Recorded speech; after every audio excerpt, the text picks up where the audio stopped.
Time spent on application may vary. Online health questions required. It's the season to come together over your holiday favorites at Starbucks. Warm up with a creamy caramel brulee latte. Get festive with an iced gingerbread chai. Or share a velvety peppermint mocha. Together is the best place to be at Starbucks. The KFH Studios, powered by Devon James Injury Lawyers. Call 888-8888. That's 888-8888. If you missed Sports Daily, you missed this. Pro Bowl. Did you watch? Oh, no, I did not. It's a flag football game, and it was pretty silly. Listen, that's going to be an Olympic sport. First of all, the people that are going to whine and moan about this, how many of you were watching the Pro Bowl anyway? It's not that I don't like the idea of it. I think it's as fine as any way to do an exhibition football game. Sports Daily, mornings on 97.5 and 1240 KFH. Wherever you go, take us along. Listen to our live stream and never miss a thing. Listen in an Uber. Listen in your favorite restroom stall. Listen when you're making fudge. And you know how much you love fudge. Wherever you go, take us along. Listen to our live stream on the free iHeartRadio app.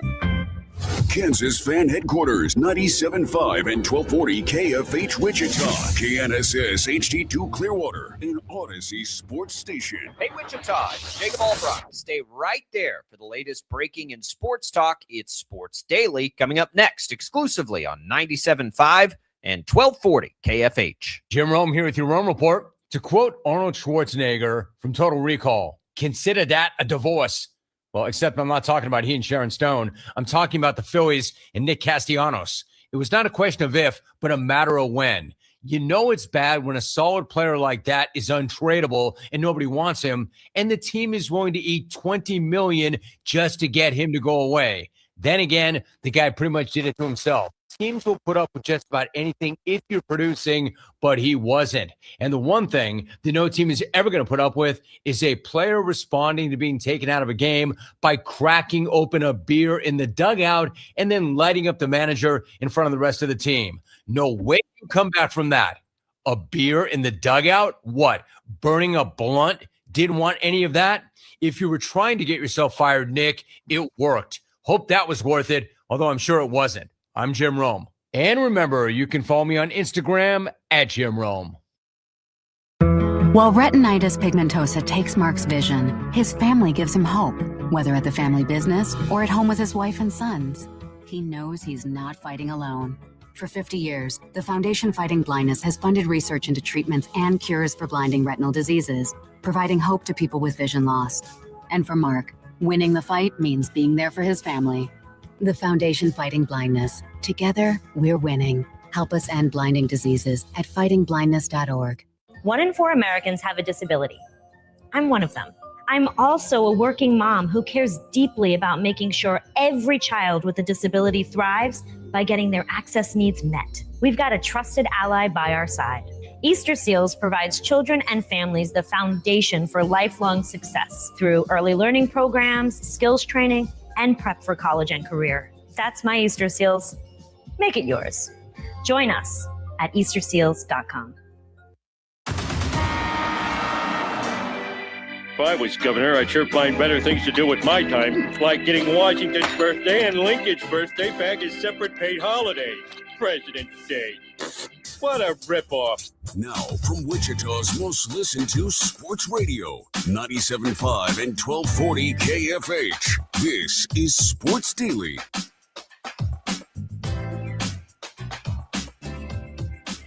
All right, welcome in, everybody, to a what's sure to be wild and crazy Sports Daily on a Monday, on a crazy Sunday, where we got a big one. Jerome Tang out at KState, the university saying for cause.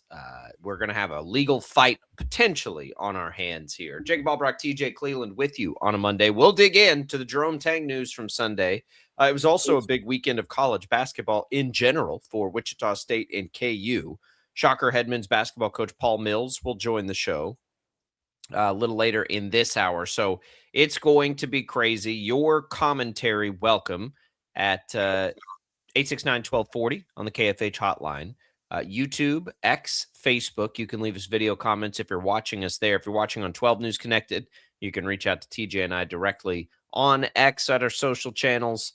You can leave us voice messages if you're listening on the Odyssey app. It'll be a big show, and it's all brought to you by Wichita Brewing Company. It's What's on Tap, now featuring the seasonal release, English Mild, easy to drink at only 3.4 ABV, but full of flavor to warm you up through the last of winter. English Mild available at all 3 WBC locations, East, West, Historic Delano, Wichita Brewing Company, pizza and beer made here.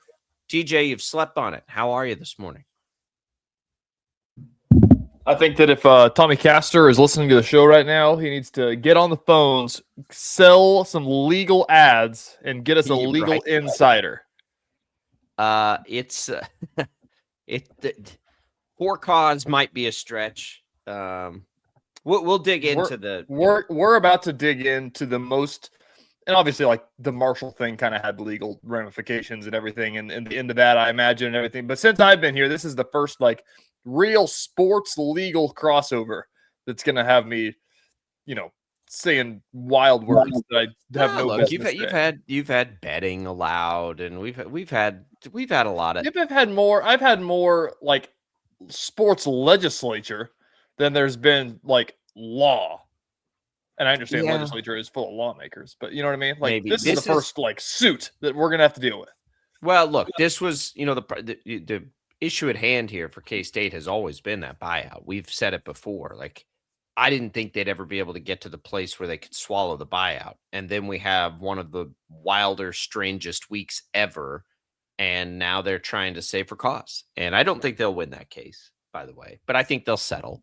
I think you'll see a settlement. I think, maybe instead of 18 million, it's 10 million or whatever it ends up being. But, if Jerome Tang thinks he's got a case, he may want 18 million. That's why he put the buyout in his contract. So it's wild to me that we got to this point.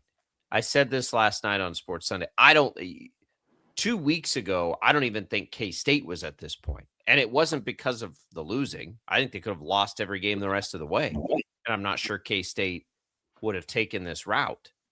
But it's what's happening after these games, these post-game news conferences that just keep getting weirder and wilder. And it just, even with it, though, I don't think they're going to win this if it goes straight up. But they're moving on from Jerome Tang, and it might cost them $18 million. Yep. That's what happens when things get to this level.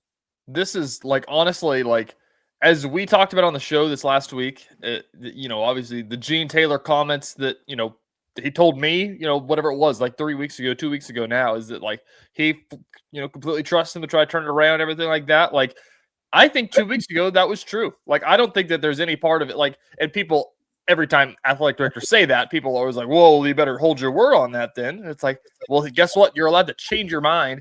And, based on the last week, that's what happened. And I think that that's what Gene Taylor said last night, is that that's what happened.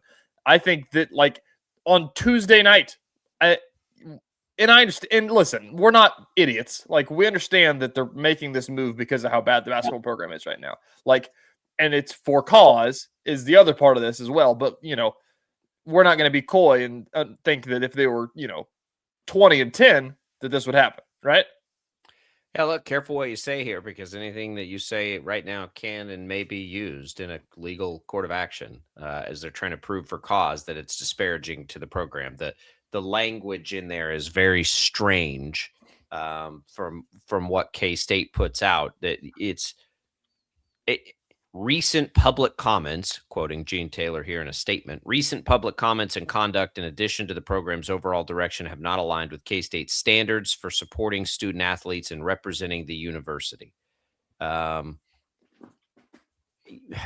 People making fun of you doesn't seem like it's going to hold up to me. You can get really deep in the weeds. My point I'm making here, let me circle back, is that regardless if it was cause or not, like, I think that Wednesday night, what he said, that's your own prerogative, what you think about what he said, which is a whole other conversation that we'll probably have.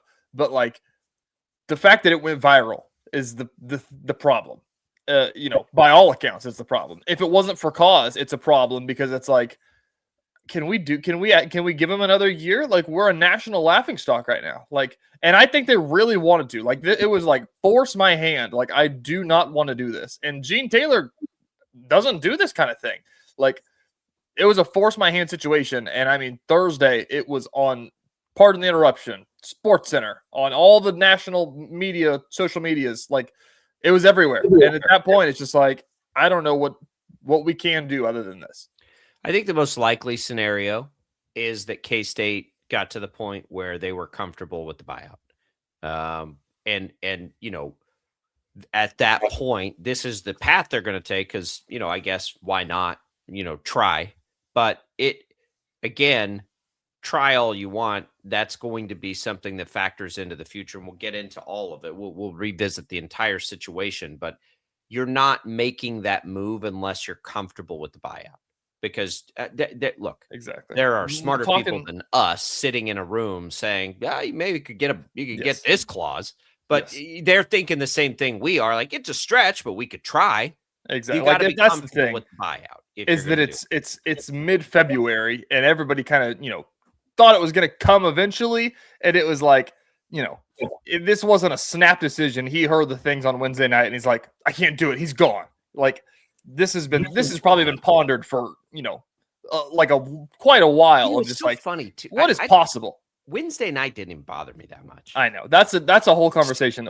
Saturday bothered me. Like the having the whole, you know, dog and pony show of having players come in and they're the assistant coaches, and you're going to sit here and answer like that. But it had nothing to do with it. Like, that's what Gene said, is that it had nothing to do with it. It was, the decision was made during the game on Saturday, basically. So I want to say that I thought about this morning as we was getting ready for the show.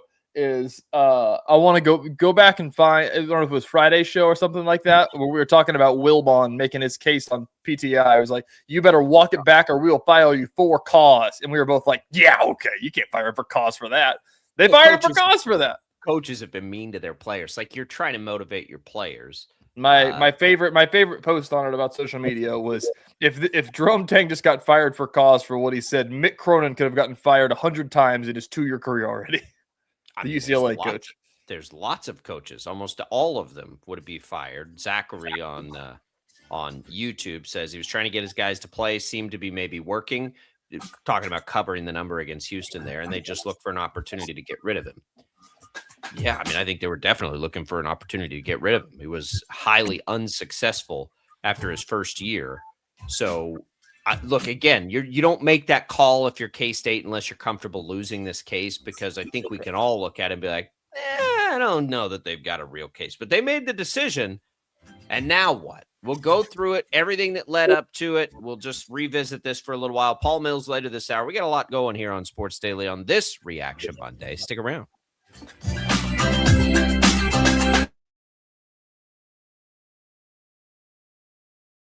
Lightning, hail, tornadoes, flooding. It's the worst of severe weather, and it's coming. Spring brings warmer temperatures, but also dangerous weather conditions. Stay up to date day or night with the Storm Team 12 weather app. You'll get accurate forecasts, so you can plan ahead and stay safe, no matter the weather. Download the Storm Team 12 weather app, brought to you by Stutzman's Greenhouse. The future of television has arrived. Next Gen TV is here with stunning video, movie theater quality sound, enhanced voice clarity, and interactive features, all upgradable for the future. Learn more at watchnextgentv.com.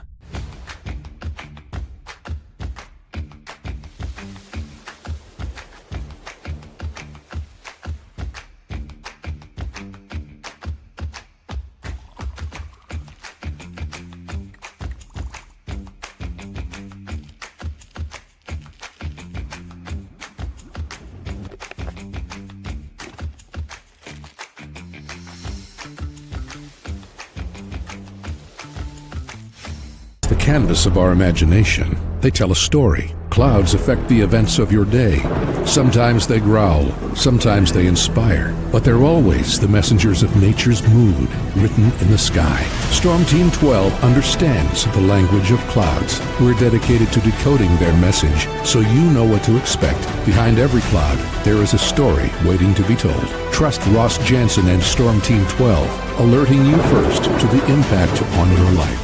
We are following a breaking update. Every day, all day, stream the stories that have you talking near and far. Whoever is behind the wheel of this bus is not stopping. From hundreds of local reporters and meteorologists spanning the country. Chaos here this morning at the UW campus. Search LNL for the all-new Local News Live streaming app. Odyssey is one of the most influential audio and entertainment brands in the nation. You already know Odyssey's iconic local radio brands in Wichita. But did you know Odyssey has the country's best collection of music, news, and sports brands? Odyssey is also a premium podcast creator, major event producer, and digital innovator. Odyssey brings people together across the country and right here in Wichita. Odyssey also delivers meaningful radio and digital audio results. Find out our story and impact at odysseyinc.com/Wichita. Make yourself known now. 310-1 in traffic pursuit. Oh my God, here. Investigate TV Plus begins with real people. We investigate stories that impact you. And inspire change every day. Something is broken. Real problems. Why are they hiding it? And real solutions. My daughter was dying in front of me. What was your reaction when he said that? Investigate TV Plus, weekdays at 3:30 p.m. on KWCH. Sometimes people tell us, I don't get it, it's just tea. But let me tell you, we are so much more than just tea.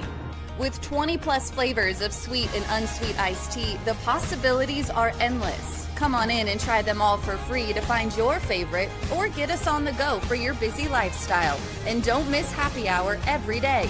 So the next time someone tells you it's just tea, tell them to come by and find out why we say, drink tea, be happy. Jim Rome here, lighting up your afternoons on The Jim Rome Show. Catch me starting at 2 on Wichita's #1 sports radio, Kansas Fan Headquarters, 97.5 and 1240 KFH.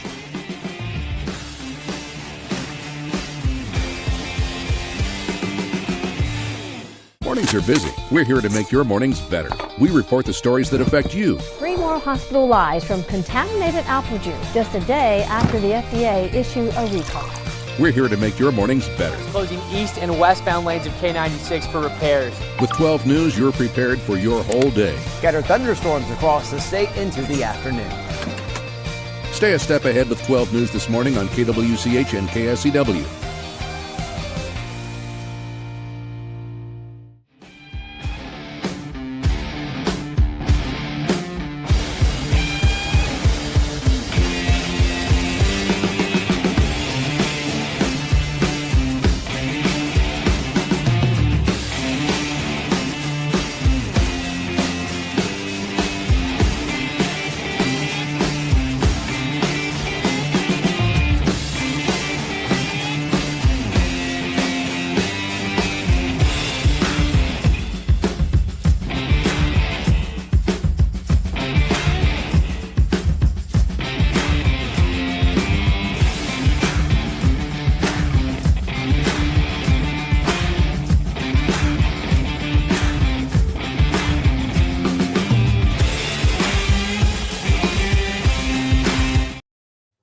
Is on KFH.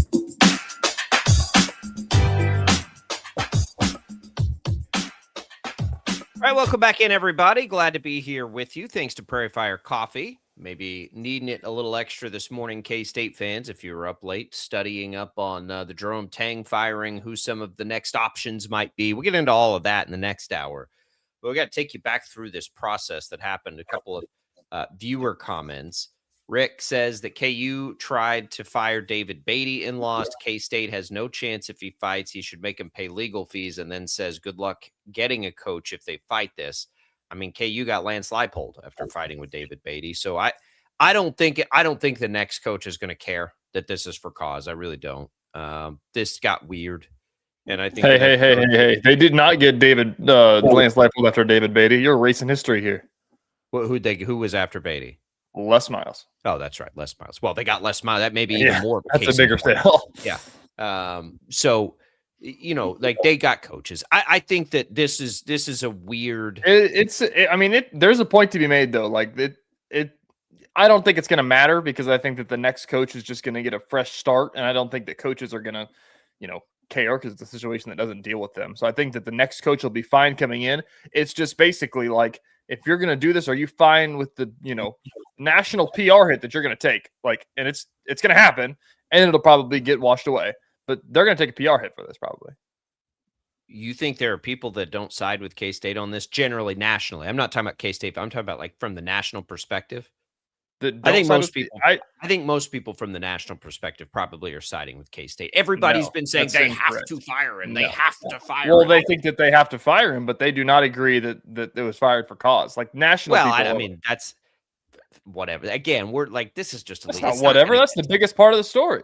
It's the biggest part of the story, but I don't think we're going to get to the point where we're following court cases on this one. I don't think there will be a settlement, but it's just kind of like the whole kind of national media that I've seen thus far is kind of just like, you guys wrote that contract and you're finding a back alley to try to get out of the contract now. Like that feels a little slimy. But you just saw what Wilbon said, right? Like you're going to get a lot of people that haven't followed this that closely having rock solid opinions now on how things have been going for K-State. I don't know. Basketball. I mean, I don't think it's for cause either. By the way, like just so we're clear, like I think that I think that like I don't think it's going to get to court, but like and again, we're all just speculating here, but like Jerome Tang's kind of got a case if this is going to have some legs. That's what I'm saying. Like. Case. It's risky of K-State to do, but I agree with you in the fact that the next coach cares that if this goes to court. I'm saying that, if you thought that it might have been, embarrassing or a stain on the university, the comments that were made, like you're about to have some dirt thrown on you if that's the stance that you want to take. Like I wouldn't be shocked at all if on Pardon the Interruption today, for example, case in point, that they're like, they fired it and whatever. I guess there's a little bit of irony there since they're the one that said it, but a different show, whatever. If they're like, look at this, they're firing him for cause to try to get out of a contract that they wrote. Like, there's something to be said about that. It's a horrible contract. Horrible. I mean, that's a part of this story. And maybe it's just Gene Taylor saying like, whatever, they're gonna hate me anyways. I'll just ride this. I don't think he can. Look, Gene Taylor doesn't care. Gene Taylor just wants to move on to the next coach and avoid paying $18 million or any part of. I mean, if K-State settles at $15 million, it's a win. You know what I mean? Like that's where that's my at the end of the day. That's to your point at the start of the show. Landed. Yeah. To your point at the start of the show, I think that like talking to some people, other reporters, it's like they wouldn't do this if they weren't prepared to lose the case. Like they're fine with paying the $18 million. They don't want to, but like they're not going to be like, oh crap, where are we going to go get that money? Like they probably have the money, but it's just like, we don't want to give you 18 of this.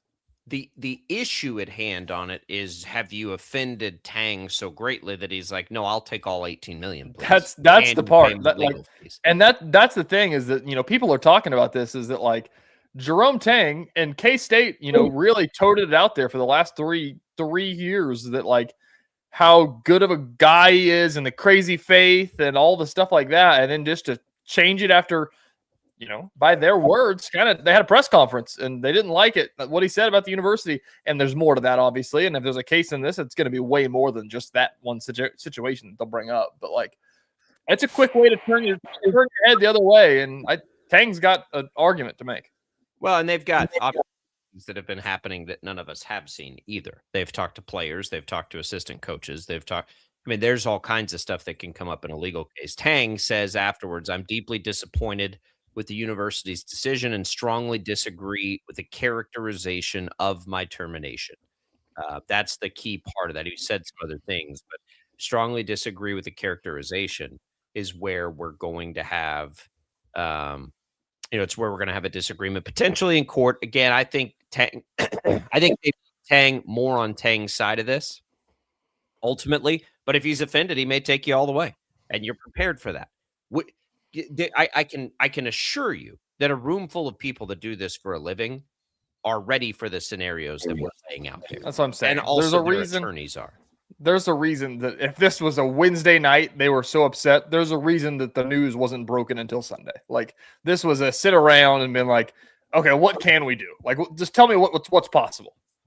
Well, I and think you that can also at that point start talking to players. You can start talking to people. You can start collecting enough, negative press and everything else to say, okay, do we have something here? And at the same time, yes, all right, we've got to come up with $18 million potentially.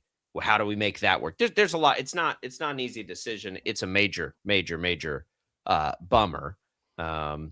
It sucks that it got to this point. And I really don't think a week or two ago this was the outcome. I don't think KState intended for it to be the outcome. Let me go ahead and say this too, since we said the same thing about the Kleiman situation. Like, there's some K-Staters out there, and this is exclusive to KU people, K-State people. KU people would do the same thing, I'm sure. But like, there's some people out there that when the Kleiman stuff happened, they're like, "Let's go, Kleiman's gone. We're about to," and it's just like, listen, guys, like, you had the Naismith Coach of the Year on your side. Like, I'm not saying that it could have gotten better because it was bad, but like, at the end of the day, like, you shouldn't be happy that you fired a coach. And that's the overall sentiment of every school across the country. If you are firing a coach, that means that your program is so deep in a basement somewhere, like, you don't deserve to be happy about K-State basketball right now, honestly. At the end of the day, do you think K-State should have fired Jerome Tang? Caused, not caused? Has it gotten to the point where... I don't know. My stance on it was not... I would have never done it for cause based on the reasons that they've given. But, like, I don't think that they could have afforded to just whip out the $18 million. But in the same breath, I think that this last week, to kind of Gene Taylor's point, is that it's gotten so national that you can't just turn the other cheek and just look away. Like, it's kind of forcing a hand one way or another to actively say, come back for a year or go away. And like, I don't know. I mean, based on the things that were said, like, there was no optimism going into next year after this last week. For 2.5 years now, we've wondered how good a head coach Tang could be, right? Are they running any offense? I mean, we've asked questions. We've had these questions. So at the end of the day, like, as much as I also didn't think they'd go down this road, that was before last week. I mean, the firing is justified. The contract is just so bad. And that is the end of the day when you look back at all. And again, to put it into context here, disclosure on that, we all thought they had to extend him at the time they did it. I agree. It was like the fact that they got it done and he didn't get it taken away at the time, we all said was just such a wonderful job by KState. Like, I don't want to be revisionist on that. Know. Now, I wasn't looking at the buyouts and all that. Like, again, don't let me take that road anymore of coaches holding these universities hostage. Again, like, listen, sign the contract. If you want to leave and go somewhere else, see you later. If you're K-State, and with the things that this basketball program has had, you watched Frank Martin walk away and go take a job somewhere else. You watched Bob Huggins walk away. Am I mistaken in that? He walked away, didn't he? And went to West Virginia. Yeah. So, like, it happened twice to two coaches that ended up being like long tenured coaches somewhere else. Good coaches basically. And then you had Jerome Tang, who won the Coach of the Year, and you're sitting there like, oh God, here they come. Here comes the SEC. Here comes, and sure enough, they were there. And to get K-State to keep a Coach of the Year is like, that's a big deal. Like, we were maybe a game away from making March Madness in back-to-back years. That's a big deal. And then it just got worse, and it got worse, and it got worse, and it got worse. Yeah, it is hard to imagine it got to this point, but it did. I mean, it did get to this point, whether it's for cause or not. Like, it got to a point where I don't know that there was any. The future was not like, it was not promising for this, and it's not for a lack of resources. K-State has poured a ton of resources into basketball between this contract for Jerome Tang and between bringing in some of the players that they brought. Max has some audio from Gene Taylor last night, so this is after the firing. News broke from national outlets basically about 6:15, and then kind of things just kind of trickled out one by one. They officially announced it at about 7:45. Basically, the official statement came out from K-State, and the press conference at 8:30 with Gene Taylor. This is what this is. All right, here we go. Able to specify what the reasons are when you say fired for cause? I don't want to get into it. There's language in his contract that addresses, certain things that could potentially bring embarrassment. Basically his comments about the student athletes and the negative reaction to those comments from a lot of sources, both nationally and locally, is where I thought we needed to make the decision. And it wasn't that long ago that you extended his contract 2 times. Where did things start to go wrong in your mind? Well, every year I kind of do evaluation of the year, and just the last couple of years we just haven't been doing what we kind of expected to do after the Elite Eight. And so I kind of go through that in my brain, and thought this year we started out really well, and it's just last couple of years haven't gone where I thought we should have been going. Well, I would say the last couple of years haven't gone where they think they should have been going. Like, poor Gene Taylor just can't get to retirement, can he? Yeah, I know. It's gonna be. I mean, like, we could spend full 2-hour shows on this situation of the for cause, not for cause argument, and like, if Jerome, to your point, if Jerome Tang wants it to, it can get ugly. Like, and that's, you have to figure it out. And I think that, like, if you wanted to, he's got $18 million. I know, and that's the thing. Is like, honestly, and I'm probably a little crazy in this thinking, and a little, purple glass half full. But like, in my mind, if it was going to happen like this, like, I would have thought that it would have been Jerome Tang being like, guys, I don't even want to do this anymore. Like, this isn't even fun. Like, just give me 14 and I'll go away. Like, I don't want to do this anymore. But again, it's $4 million. Who am I to say anything about that? No, I mean, look, I'm with you. He may get to that point anyway, but I don't like. He's not going to give up on the season. I don't think he's trying to figure it out. More so is like, I don't want to do this next year. The issue at hand is he wasn't figuring it out. Like, things weren't getting better. They seemed to be getting worse. It was kind of getting weird. And at the end of the day, it's now 1 year of really good and 3 years of getting progressively worse. And it's been different players, so it's not like it's the same group. KU were kind of stuck with the roster. For instance, the last couple of years when they had 2 of their worst seasons under Bill Self was kind of the same players. They couldn't really this was new players every time, all 3 of those years. It was high-level transfer portal guys. It was not, for whatever reason, not getting the right guys, but again, not for lack of resources, just a lack of success. Like, guys get fired for this level of success all the time. He was just in such a difficult contract to navigate. An $18 million buyout? Basically, like, if we fire you, you get every penny. Maybe that's common. Maybe that's normal, and maybe it should be. But at that point, it's just, okay, well, then he didn't need a 6-year extension or whatever it was. $18 million buyout?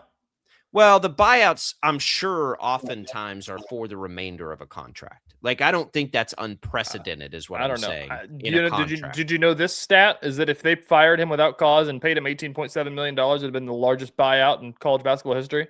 Well, that's what I mean.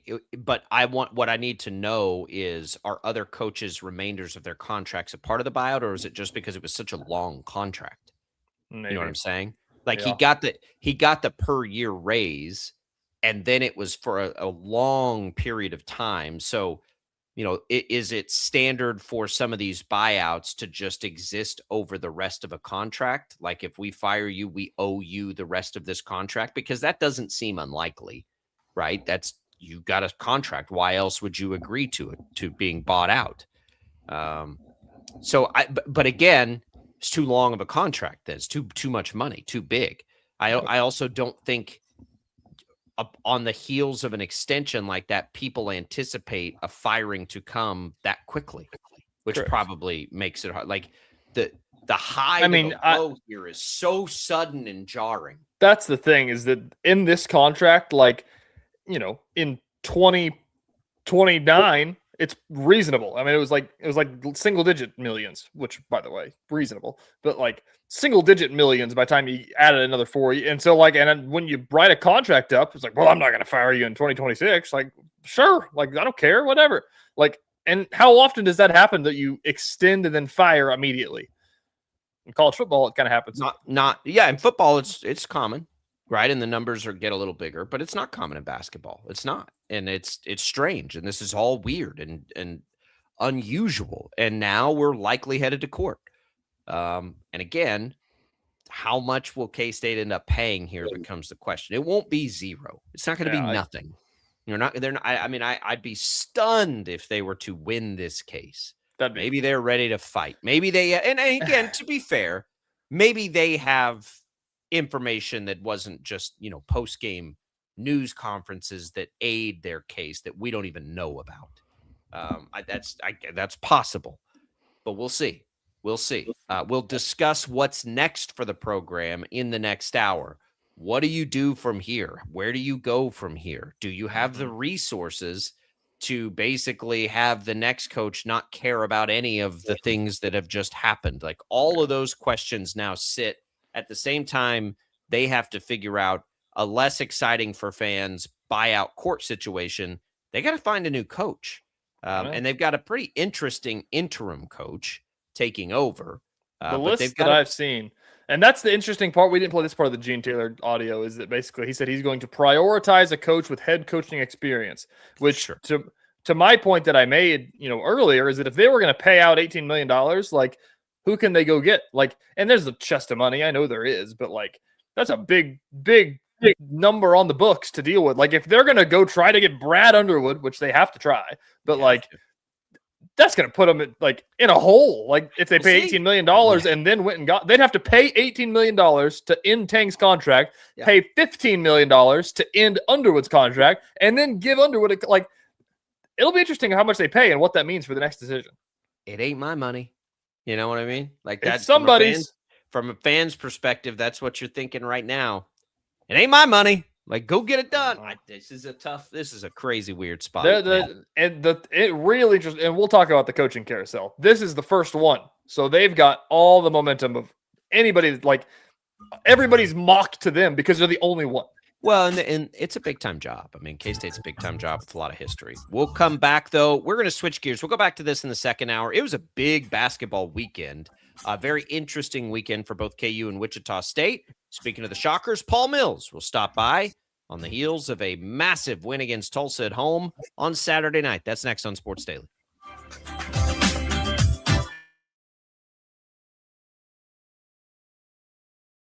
Lightning, hail, tornadoes, flooding. It's the worst of severe weather, and it's coming.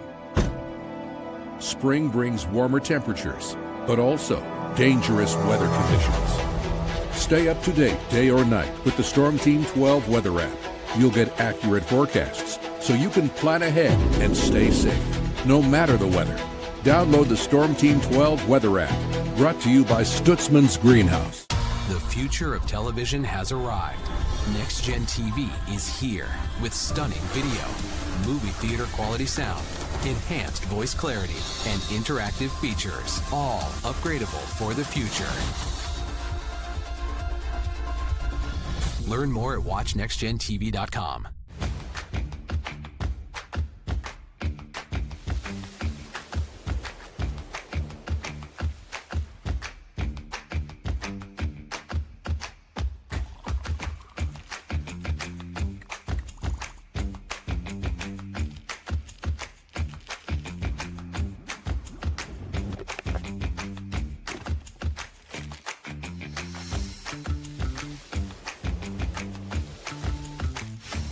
Canvas of our imagination. They tell a story. Clouds affect the events of your day. Sometimes they growl, sometimes they inspire, but they're always the messengers of nature's mood, written in the sky. Storm Team 12 understands the language of clouds. We're dedicated to decoding their message, so you know what to expect. Behind every cloud, there is a story waiting to be told. Trust Ross Jansen and Storm Team 12, alerting you first to the impact on your life. We are following a breaking update. Every day, all day, stream the stories that have you talking near and far. Whoever is behind the wheel of this bus is not stopping. From hundreds of local reporters and meteorologists spanning the country. Chaos here this morning at the UW campus. Search LNL for the all-new Local News Live streaming app. Odyssey is one of the most influential audio and entertainment brands in the nation. You already know Odyssey's iconic local radio brands in Wichita. But did you know Odyssey has the country's best collection of music, news, and sports brands? Odyssey is also a premium podcast creator, major event producer, and digital innovator. Odyssey brings people together across the country and right here in Wichita. Odyssey also delivers meaningful radio and digital audio results. Find out our story and impact at odysseyinc.com/Wichita. Make yourself known now. 831001 in traffic pursuit. Oh my God, here. Investigate TV Plus begins with real people. We investigate stories that impact you and inspire change every day. Something is broken. Real problems. Why are they hiding it? And real solutions. My daughter was dying in front of me. What was your reaction when he said that? Investigate TV Plus, weekdays at 3:30 p.m. on KWCH. Sometimes people tell us, I don't get it, it's just tea. But let me tell you, we are so much more than just tea. With 20 plus flavors of sweet and unsweet iced tea, the possibilities are endless. Come on in and try them all for free to find your favorite or get us on the go for your busy lifestyle. And don't miss happy hour every day. So the next time someone tells you it's just tea, tell them to come by and find out why we say drink tea, be happy. Jim Rome here, lighting up your afternoons on The Jim Rome Show. Catch me starting at 2 on Wichita's #1 sports radio, Kansas Fan Headquarters, 97.5 and 1240 KFH.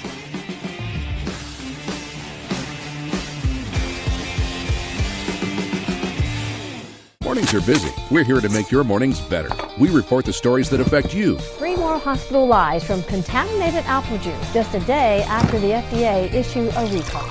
We're here to make your mornings better. Closing east and westbound lanes of K96 for repairs. With 12 News, you're prepared for your whole day. Scattered thunderstorms across the state into the afternoon. Stay a step ahead with 12 News this morning on KWCH and KSCW.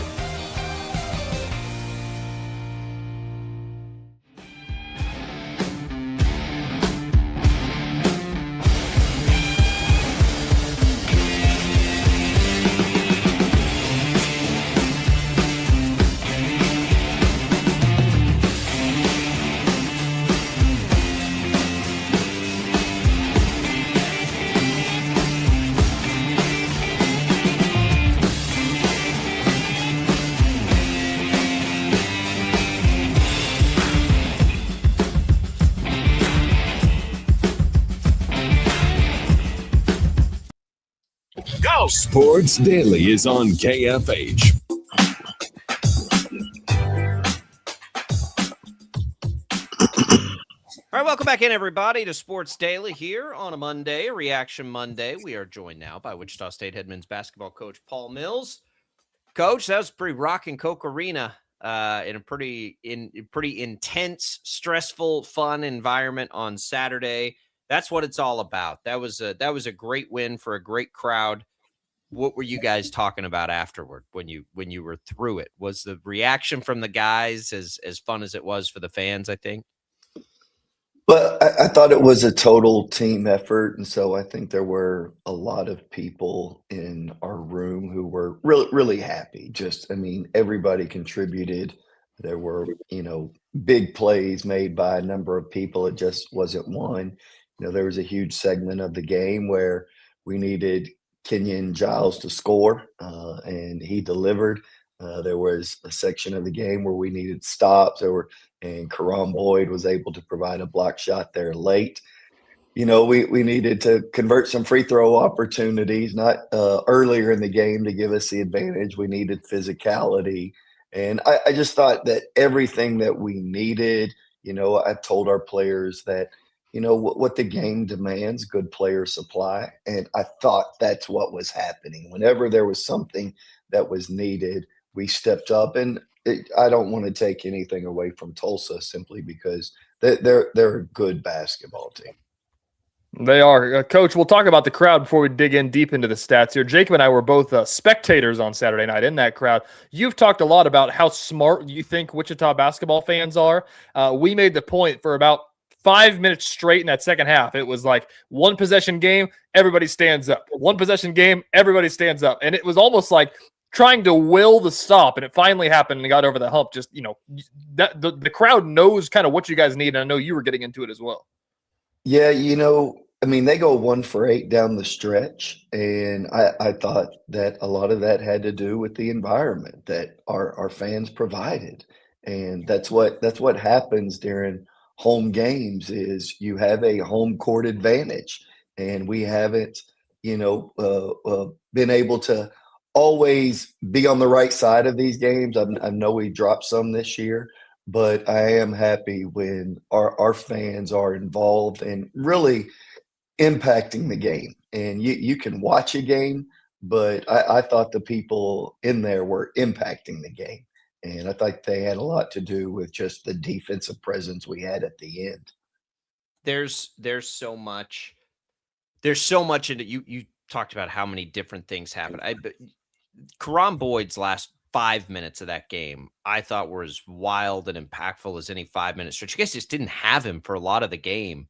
And for him with 4 fouls to come back in and play the way he did down the stretch toward the end, I was blown away by how many different things he did to help you guys win at the end there. There's an old adage in college basketball that freshmen want to play, sophomores want to start, juniors want awards, but seniors want to win. And I just thought that that's what we saw. We had 2 seniors there on the court, and Emmanuel Okorafor, we're kind of going through a waiver process, and we feel good about him being able to get his year back. But right now, we know we have 2 guys who are going to be out of eligibility in Kenyon Giles and Karan Boyd. And all of that to say, I thought that there was a level of play that not only that I think they set the standard, but I watched our other guys elevate that as well. I thought they raised the entire room. And Karan defensively, offensively, and as you mentioned, it's hard just to sit over there. And in the first half with 2 fouls, in the second half with 4, and just sit there and kind of watch. And will I get another opportunity? And when he did, those last 5 points, he scores 5 for the game. They just happen to be the last 5 of the game, and we'll take them. Yeah, just save them all for the end is what he was doing. He's trying to just make you smart, happy at the end of the game.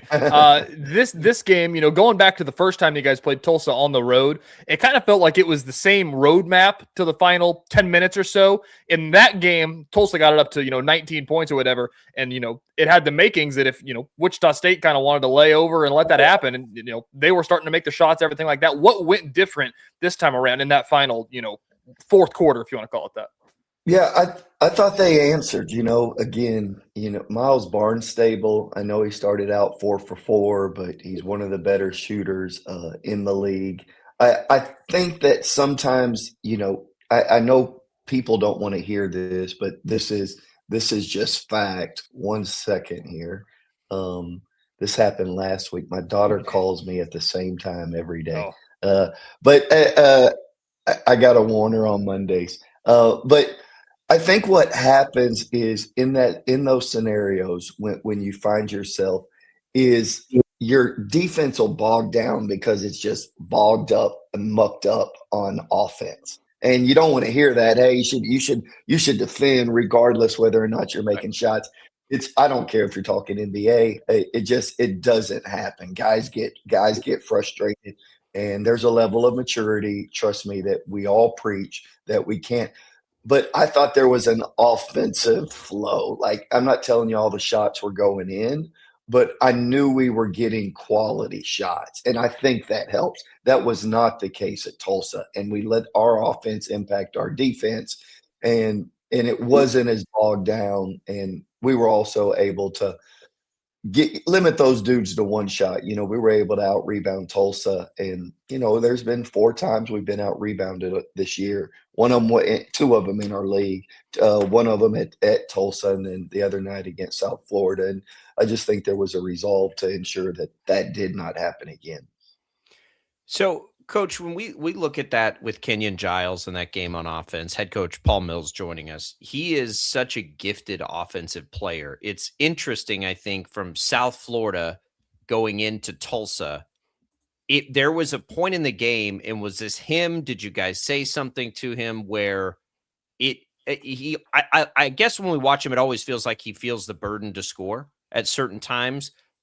Against South Florida, it was a lot of shots. It was, they weren't falling, 4 of 14 from 3. But against Tulsa, 1 of 7 from 3. And then he really started to attack the basket, maybe more than we've seen him attack the basket before.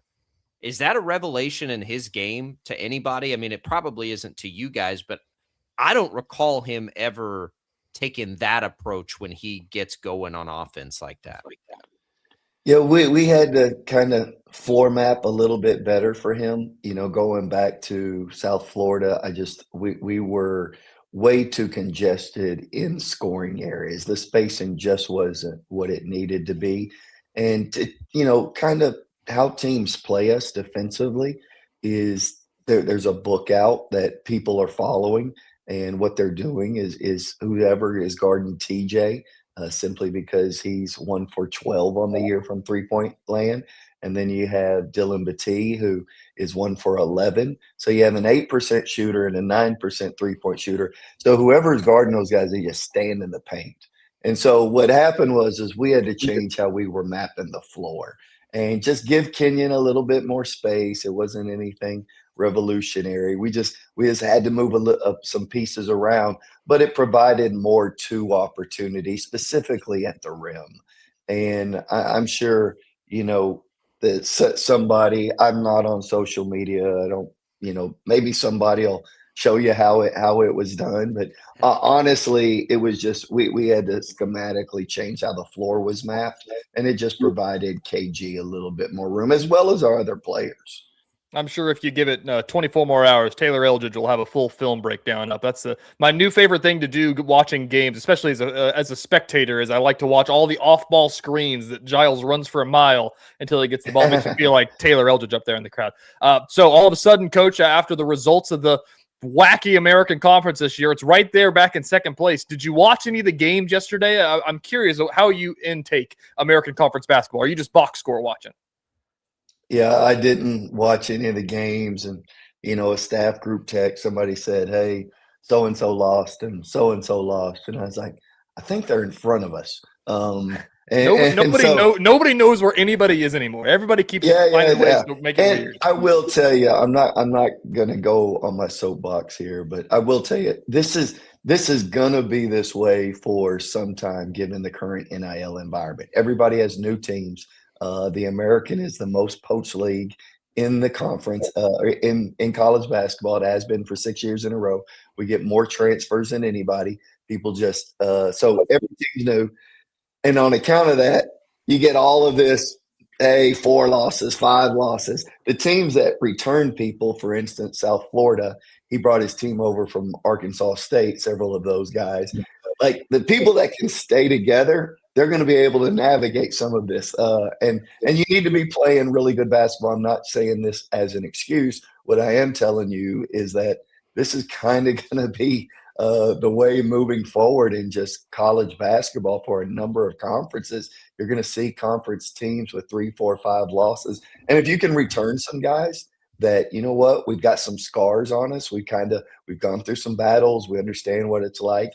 Those teams will probably be able to not have the variance that a lot of other teams have, but this is kind of par for the course. And, I'm glad we're in the hunt.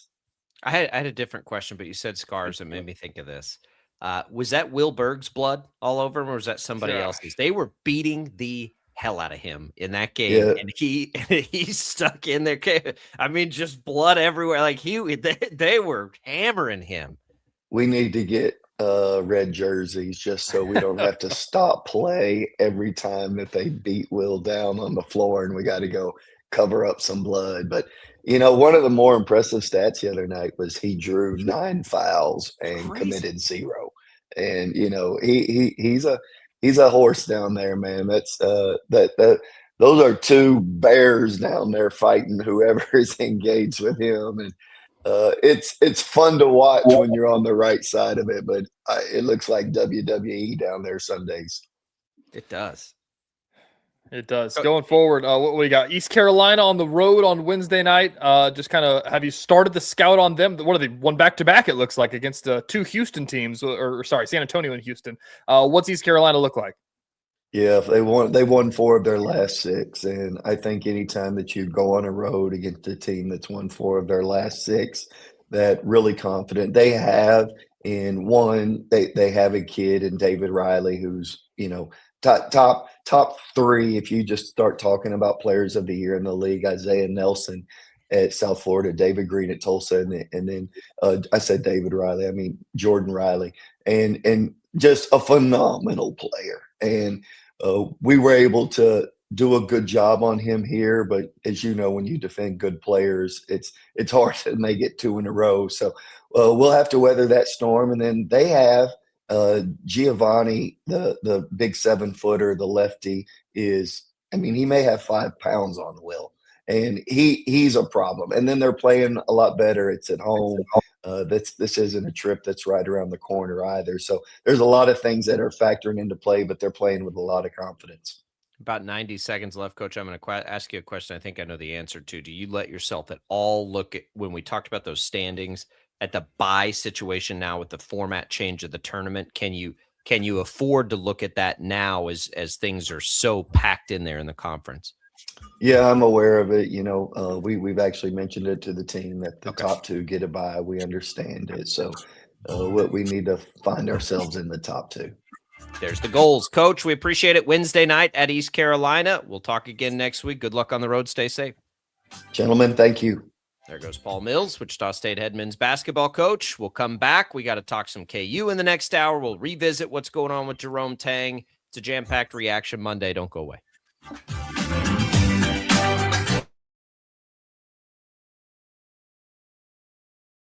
Lightning, hail, tornadoes, flooding. It's the worst of severe weather, and it's coming. Spring brings warmer temperatures, but also dangerous weather conditions. Stay up to date day or night with the Storm Team 12 weather app. You'll get accurate forecasts, so you can plan ahead and stay safe, no matter the weather. Download the Storm Team 12 weather app, brought to you by Stutzman's Greenhouse.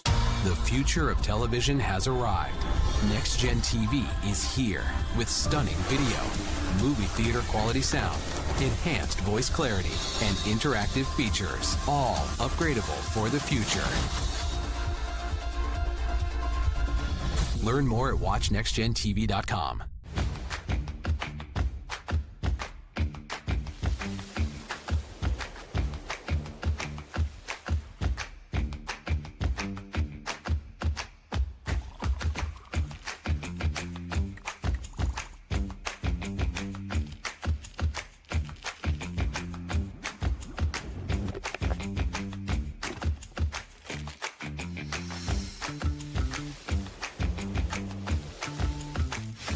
The canvas of our imagination. They tell a story. Clouds affect the events of your day.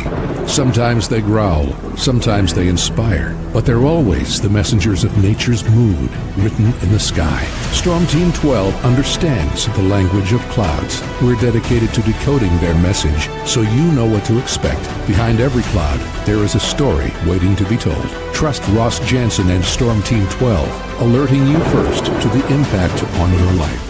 We are following a breaking update. Every day, all day, stream the stories that have you talking near and far. Whoever is behind the wheel of this bus is not stopping. From hundreds of local reporters and meteorologists spanning the country. Chaos here this morning at the UW campus. Search LNL for the all-new Local News Live streaming app. Odyssey is one of the most influential audio and entertainment brands in the nation. You already know Odyssey's iconic local radio brands in Wichita. But did you know Odyssey has the country's best collection of music, news, and sports brands? Odyssey is also a premium podcast creator, major event producer, and digital innovator. Odyssey brings people together across the country and right here in Wichita. Odyssey also delivers meaningful radio and digital audio results. Find out our story and impact at odysseyinc.com/Wichita.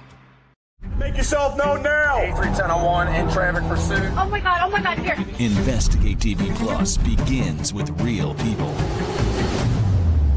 We investigate stories that impact you. And inspire change every day. Something is broken. Real problems Why are they hiding it? and real solutions. My daughter was dying in front of me. What was your reaction when he said that? Investigate TV Plus, weekdays at 3:30 p.m. on KWCH. Sometimes people tell us, I don't get it, it's just tea. But let me tell you, we are so much more than just tea. With 20 plus flavors of sweet and unsweet iced tea, the possibilities are endless. Come on in and try them all for free to find your favorite or get us on the go for your busy lifestyle. And don't miss happy hour every day. So the next time someone tells you it's just tea, tell them to come by and find out why we say, drink tea, be happy. Jim Rome here, lighting up your afternoons on The Jim Rome Show. Catch me starting at 2 on Wichita's #1 sports radio, Kansas Fan Headquarters, 97.5 and 1240 KFH.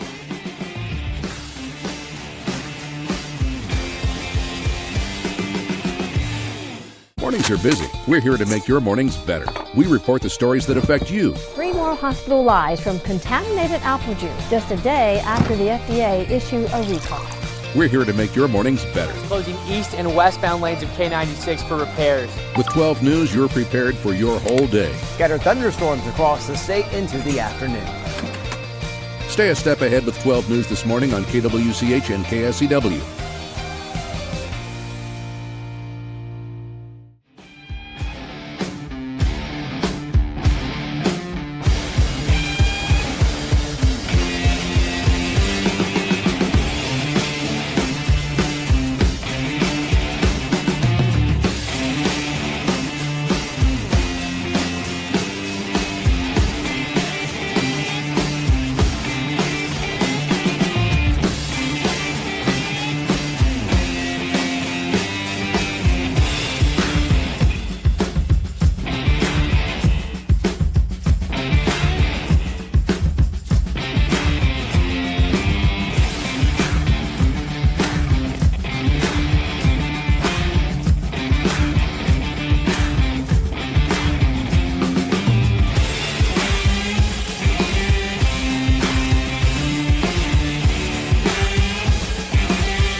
If I was governor, I'd sure find better things to do with my time, like getting Washington's birthday and Lincoln's birthday back as separate paid holidays.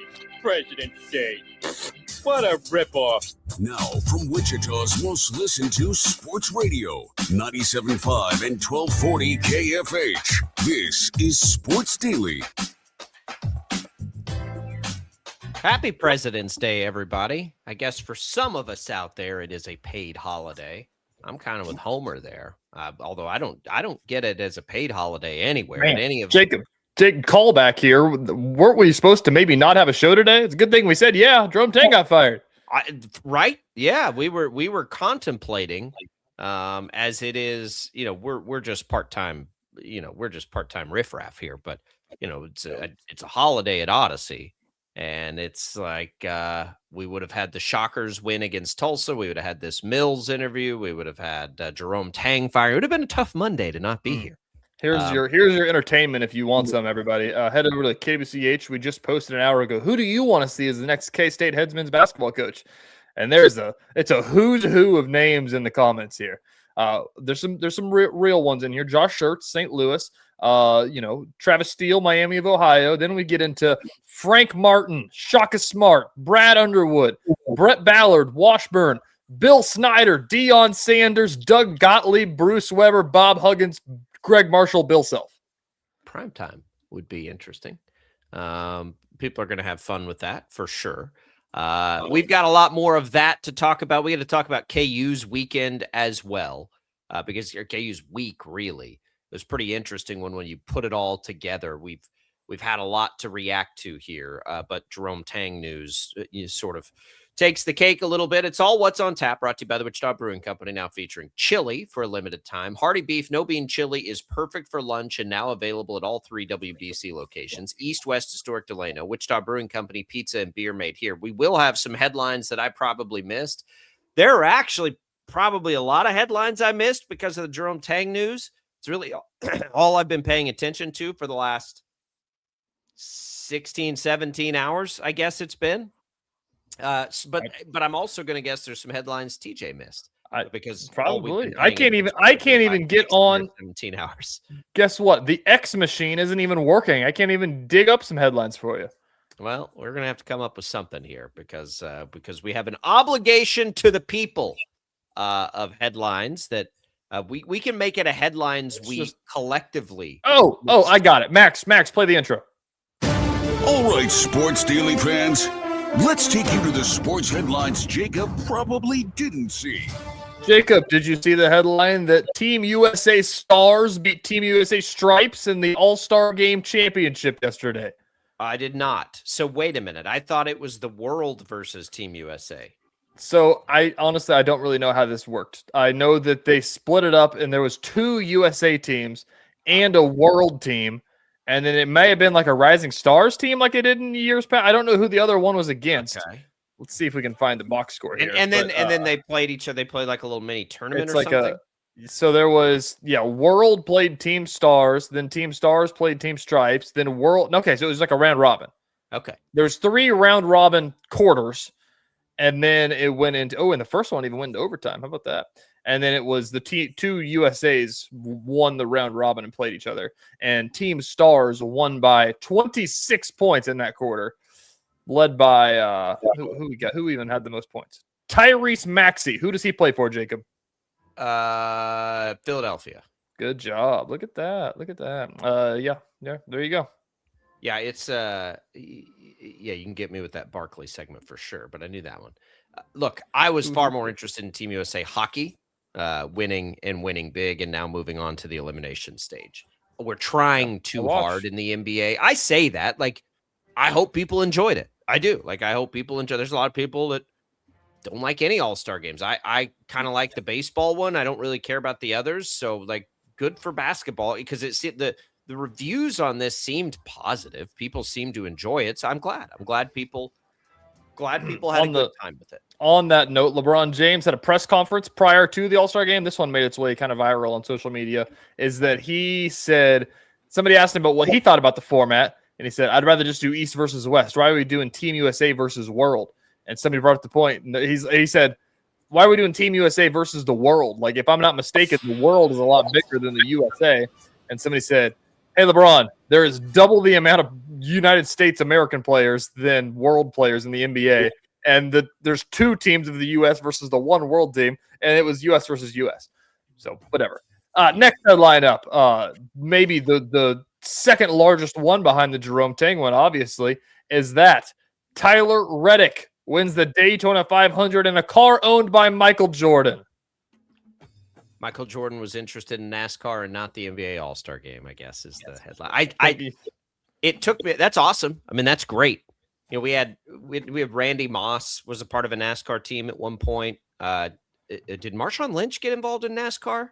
Alvin Kamara was a big NASCAR. I'm just trying to think of all the sports crossovers from other major sports into NASCAR. We've seen this from time to time.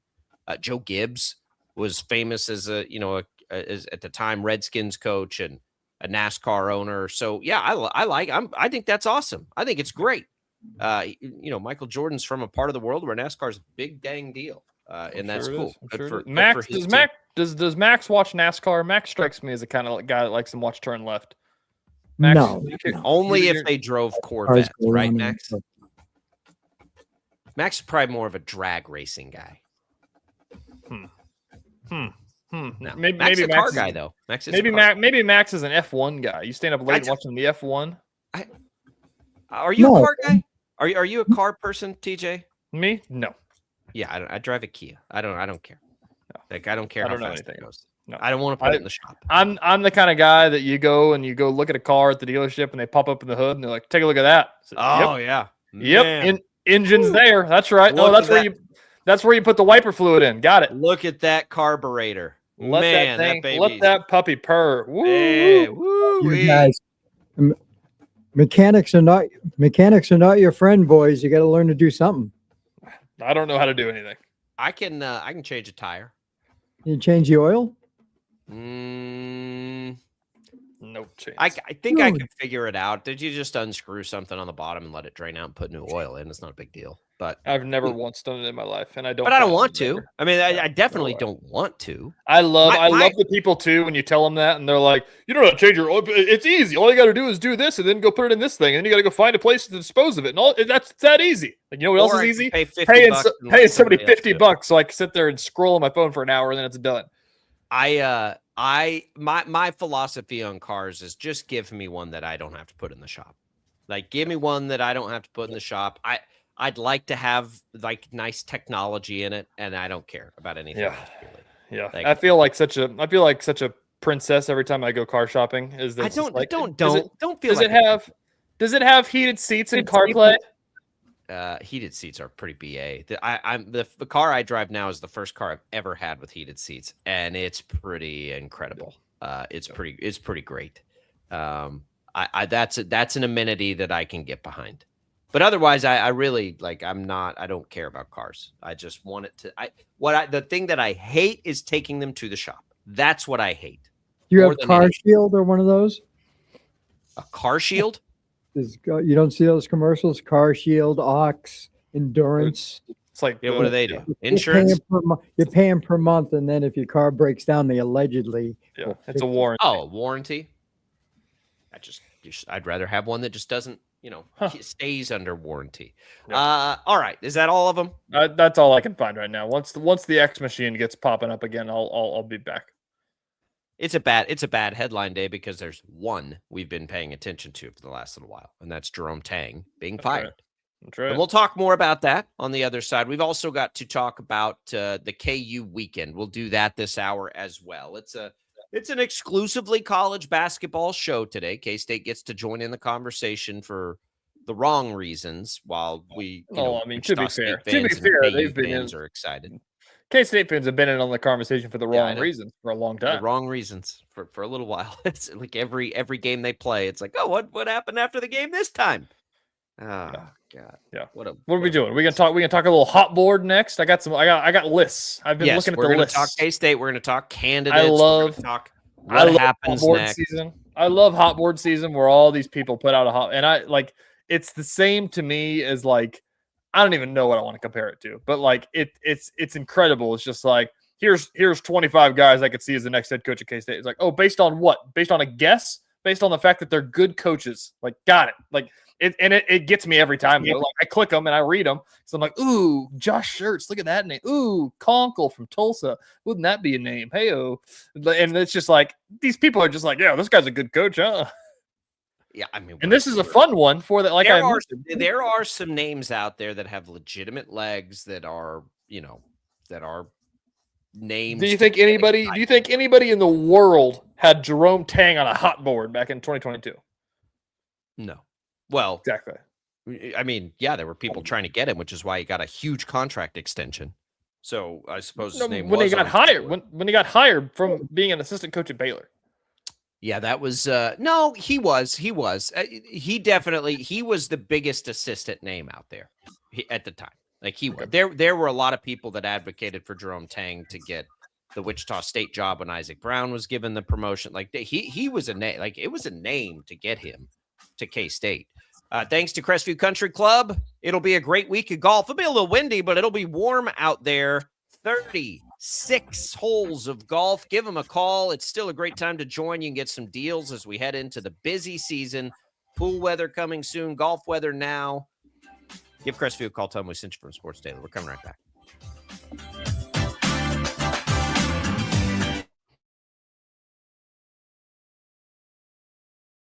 Lightning, hail, tornadoes, flooding.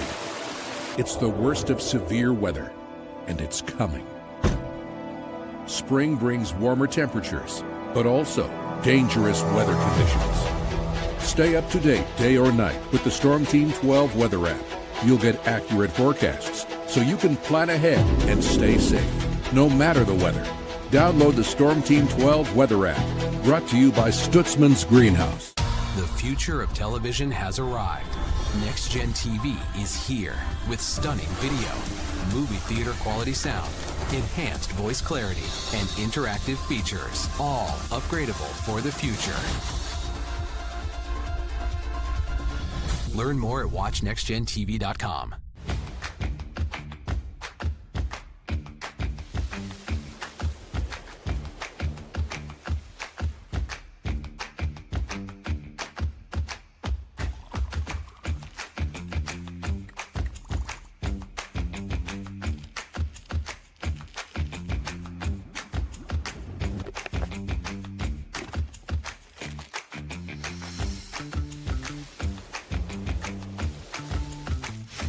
The canvas of our imagination. They tell a story. Clouds affect the events of your day.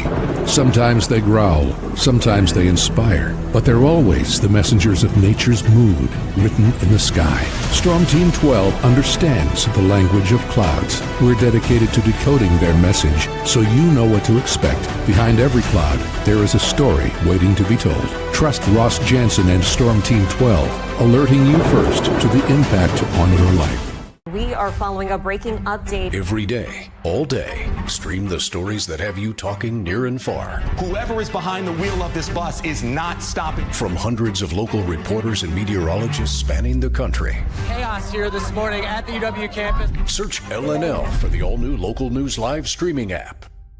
Odyssey is one of the most influential audio and entertainment brands in the nation. You already know Odyssey's iconic local radio brands in Wichita. But did you know Odyssey has the country's best collection of music, news, and sports brands? Odyssey is also a premium podcast creator, major event producer, and digital innovator. Odyssey brings people together across the country and right here in Wichita. Odyssey also delivers meaningful radio and digital audio results. Find out our story and impact at odysseyinc.com/Wichita.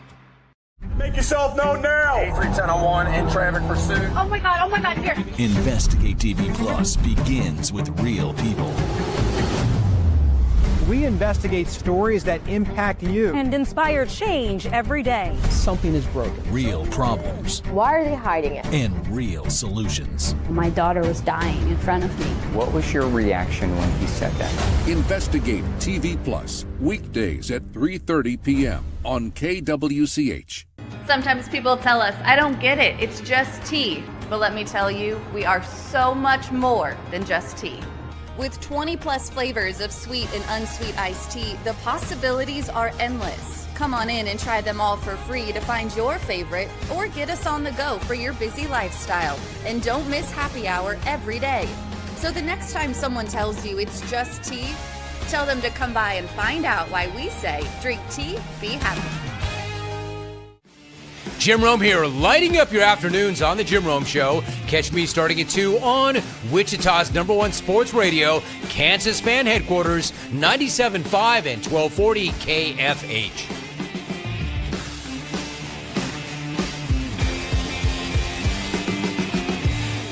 Mornings are busy. We're here to make your mornings better. We report the stories that affect you. 3 more hospitalized from contaminated apple juice just a day after the FDA issued a recall.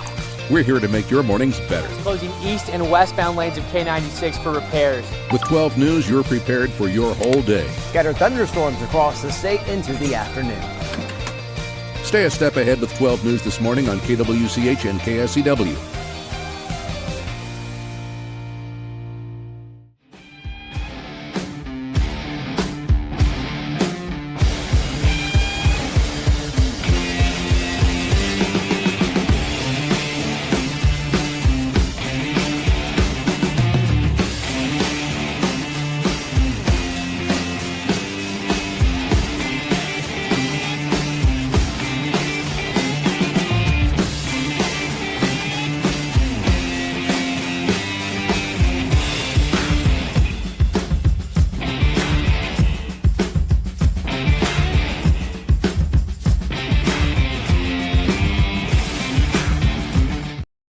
Is Sports Daily on KFH.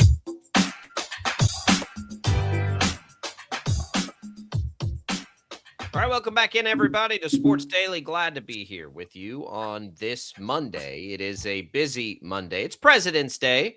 For everybody getting the day off, we're happy for you. We're not jealous at all. We're happy for you.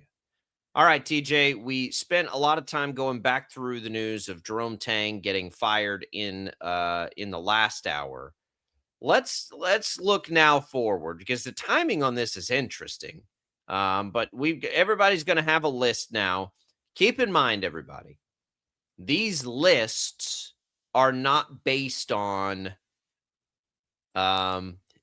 conversations that have been had. These lists are based on resumes out there that should be appealing to K-State, right? It's February 16th. K-State's not going to have a lot of real conversations with people for a little while. I mean, it's going to be a minute. They're just going to have to kind of ride this out and get their ducks in a row. They're going to have, I would imagine, TJ, more attention needing to be paid to a legal battle at the moment than to who can they get, because all these guys are coaching successful teams right now for the most part. So with that being said, how about those lists? Listen, the list starts and ends with Brad Underwood. It's the first call you make. If you want to come home, it does. Does it end? Is end with Brad Underwood? That's not the right way to say that. If he wants the job, yes. If it's Brad, if Brad Underwood will come back, you don't need to interview anybody else. If you can make Brad Underwood happen, it's the hire. You don't need to interview anybody else. There's not a better candidate out there for this job than Brad Underwood. There's a million things and a million reasons why Brad Underwood won't take the job, can't take the job. So I just want to say, we're not going to go through another name that to me is a better candidate than Brad Underwood. How about that? I tell people this all the time that if you could have caught Brad Underwood on a missed the tournament, something like that, have a little sour taste in it, but they're a top 10 team in the country. They're going to be like a 2 or 3 seed. They've got the Big Ten Player of the Year that they just stole out of the state of Kansas. Everything is kind of rolling right now in Illinois. It is. It's not possible. But it's been rolling kind of everywhere he's ever been. Remember how he left Oklahoma State? He's always been successful everywhere he's been. There was, a lot of rumor and speculation that K-State could have happened had it not been for a prior, administrator in charge and who didn't want it. The question is, would Underwood take the job? That's the first question. And I don't know the answer to that, but let's remember there were reports that Bill Self thought about Oklahoma State as recently as a couple of years ago. Okay. So you never know. He's a K-State guy. He's done a lot of great things in his career. There's always appeal to go home in a sense for these guys. So you got to at least ask. Yeah, right. You got to at least. I'm not disagreeing about that. I'm saying, what do you think the percent chance that happens? Well, it's single digits. Oh no, it's higher than that. No, it's not. If there wasn't a financial component, which there is, guess. Yeah. If I had $1 million, that'd be $1 million. Is are you asking me what are the chances he would leave Illinois for K-State in a vacuum? No, I'm asking right now. Okay. Well, the financial component is the trickiest part. We got to see. Yeah. I don't know because I don't know how that ends for K-State, right? I don't know. Right now, I would say I think they're going to end up owing Tang more than half of his buyout, and then they would have to buy out whatever Underwood's thing looks like. I would say,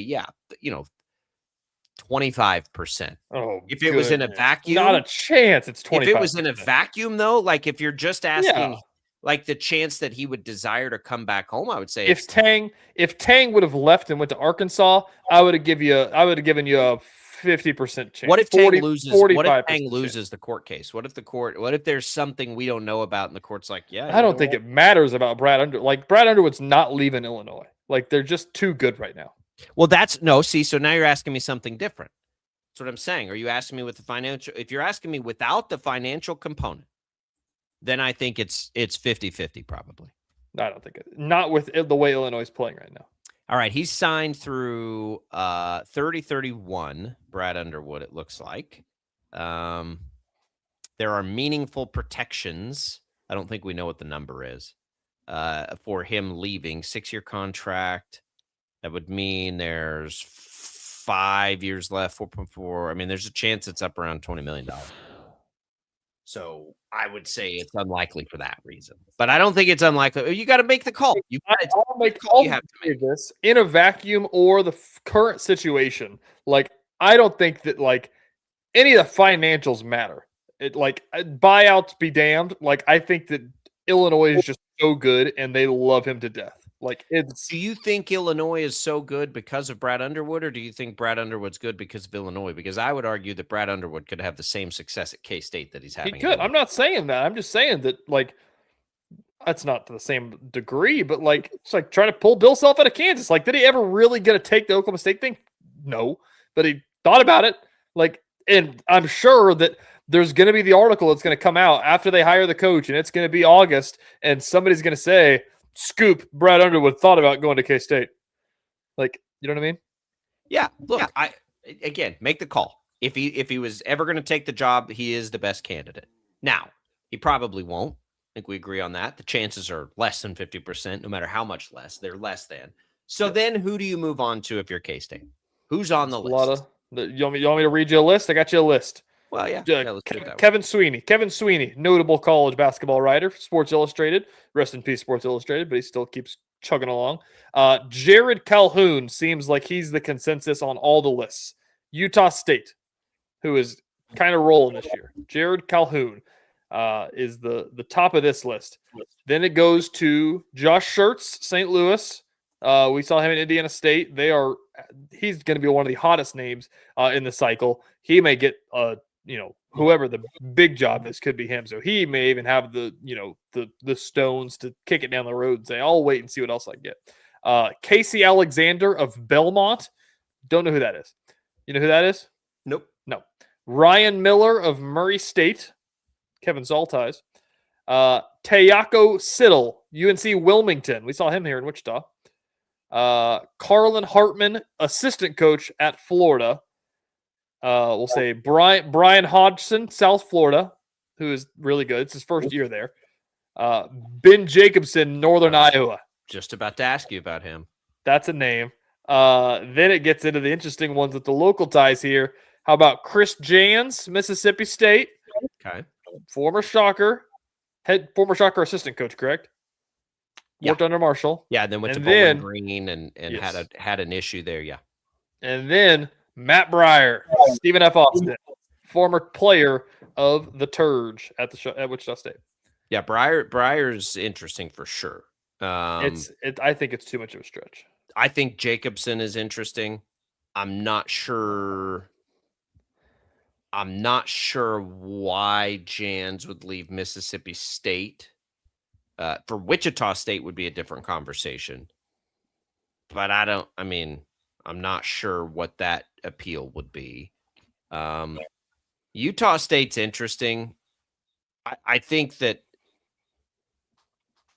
Breyer's an interesting candidate because he's not going to get paid a boatload. I don't know. I feel like you can get another guy for cheap though. Like Hodgson at South Florida. I understand he's only been at South Florida for a year. That's why I think that he wouldn't be, but I think he'd be like a perfect name. And Coach Mills is right about the most poached league. It's the most poached league of coaches as well. Like that always happens. And so like whoever the best team in the American is probably going to have their coach poached. And we've seen it, for like 3 straight years now, but I don't think that he would after 1 year. Breyer feels like too much of a jump. Breyer feels like if there was a Wichita State opening, that feels like the next jump for him. Like to Why go does that after feel like too much of a jump, do you think? Because it's 1 year at Stephen F. Austin. Like if he did it over 3 years of sustained success of making the tournament, then it's like, okay, he's doing something. But like, what are they in? Are they in the WAC? I don't know what I league think they're in. No, I don't think it's the WAC unless they changed leagues. He just he's had a lot of he's been in a lot of successful programs. The financial part of this matters. That's what's so strange. Like that's what makes it Southland, excuse me. That's what makes it difficult. Taylor has history with guys like Ben Jacobson. Northern Iowa. You know who's went to Northern Iowa? Chris Kleiman. Jacobson's been there forever, right? Yes. He has to retire there. There's no way he's going to leave Northern Iowa now. Well, people probably said that about Kleiman. Kleiman waited a long time to make the jump. I don't know. It's so hard when you're K-State right now. You just got through Tang. You went through all this. Who knows how much it's going to cost you? What are fans going to need here? Because there's a part of this that was a fan firing, right? Like the pressure to do it got so big. Are you going to be able to swing big like this? Like, That's are what you I'm going to saying. be able to go make a? This is why it's interesting. Is that why is it a flashy job? I'll ask you that question. Oh, I think it's a flashy job. Why? It's in the Big 12. That's the first reason. That's the only reason that matters. Well, it's not the only reason that matters. B, look at the NIL resources that they've messed around with the last few years. It's true. But that's the thing is that like you talk like K-State's been, in the hole basically the last 2 years. And so it's like, well, I mean, what's able to do here and everything like that. But again, it's just like, and that's the thing that kind of the Brad Underwood argument, if it's somebody of that stature, is that like, man, that's a really big swing. But it's like, you get to coach in the Big 12 and you get to coach against Bill Self. You can go against Bill Self twice a year. You can go coach against Arizona, the number one team in the country. You can coach against Kelvin Sampson. If you're swinging big anyway, Brad Underwood's the biggest swing you can take. I agree. They're going to swing it. I'm just saying, for example, I don't know who else is up that stature that they would swing at. I don't either. And that's the problem is he's like there's the financial component of this means everything. Because if if you're stuck financially with this buyout or whatever, then yeah, you're gonna go swing lower and try it. But again, okay, you did that with Jerome Tang. Even though Jerome Tang was a hot commodity, he really was. Like he was rumored for a lot of jobs for a long time. I mean, he has charismatic, all the reasons, right? So if you're gonna swing big, you've got to swing so big. And if you're going to swing low, okay, do you have a Jerome Tang? Okay, let's say they go hire whoever, a small, let's say they hire Matt Breyer and he comes in and he finishes in third place in the Big 12. They make the NCAA tournament, win a couple of games. Now you're staring another contract extension in the face. You know what I mean? Like, well, I don't know what the financial piece of this is. What are they prepared for on it? Do you need to swing low enough that you can afford to navigate the Tang situation for a couple of years? You can still bring in good players for a coach, but are you swinging for a hire that it could be bubble teams good enough for 2 years just to let yourself catch some air again? Like there's such a financial component to this hire, or is it like there's enough people and it's like, no, we're sick of this. Let's go get a big name. That could be possible too. It's again, not my money. It's really probably not even K-State's money.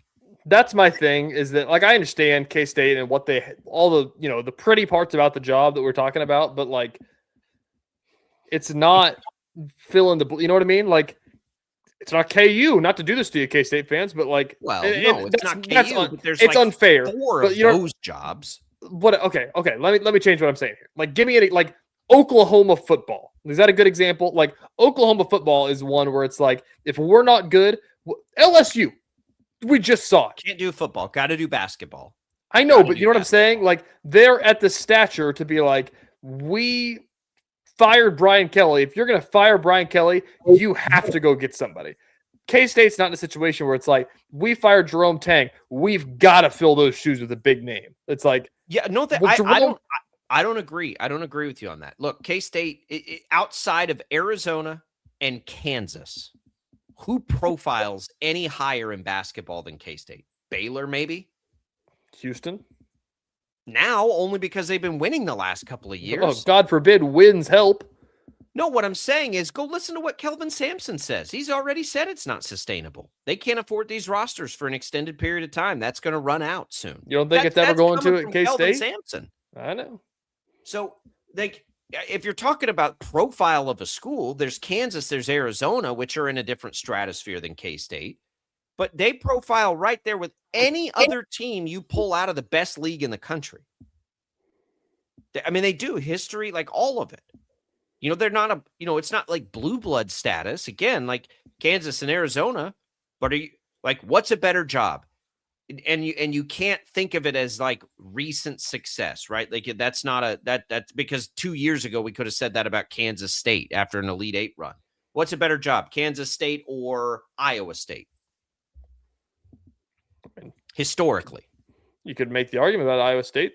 I'd say pretty Iowa par. State. Yeah, I think Iowa they're pretty State's on got par. Iowa State's had more recent success. Iowa Right. State's got Hilton Coliseum, and they've got better crowds. So, okay, I'll give you Iowa State. Okay, Texas Tech. You could make an argument about that one. But what about pre-Chris Beard when they just started winning a boatload of games? That wasn't a high-profile job. BYU, West Virginia, UCF, TCU, Cincinnati, Oklahoma State, Arizona State, Colorado. They're upper half for sure. Yeah, of the best league in the country. So it's a big time job. It is a big time job. Can they afford a big time coach now? I don't know. But if you didn't have the financial component, you're going to have a lot of candidates for this job. Probably anybody you want outside of maybe Brad Underwood. Like, I don't know why Chris Jans is mentioned there. That's an interesting name. But like of all the coaches that could be a possibility, what job's going to come open that's likely that's a lot better than K-State? I don't think there will be many, if any. But are they going to have the money to go get a big name? That's the question.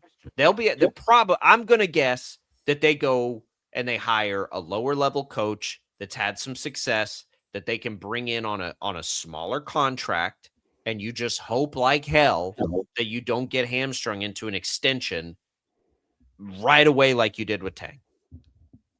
The problem with that Tang means you made a good hire. I don't know what you do. I know that's like the elephant in the room here.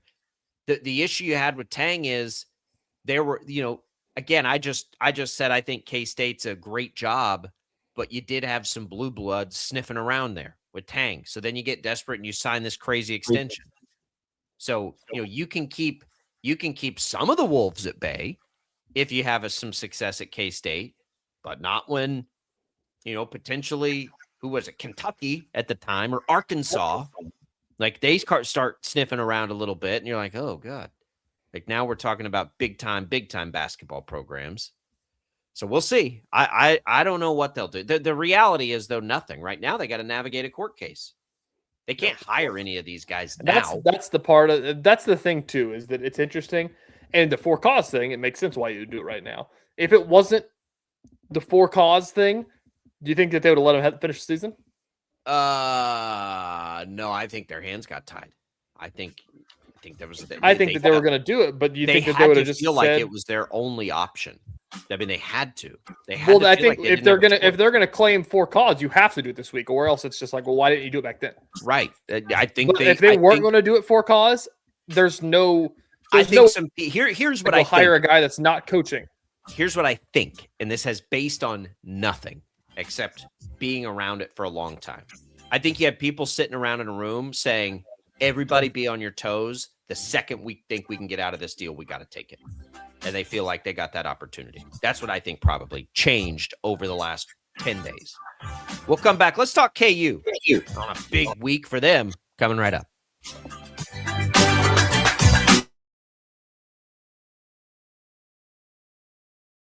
Lightning, hail, tornadoes, flooding.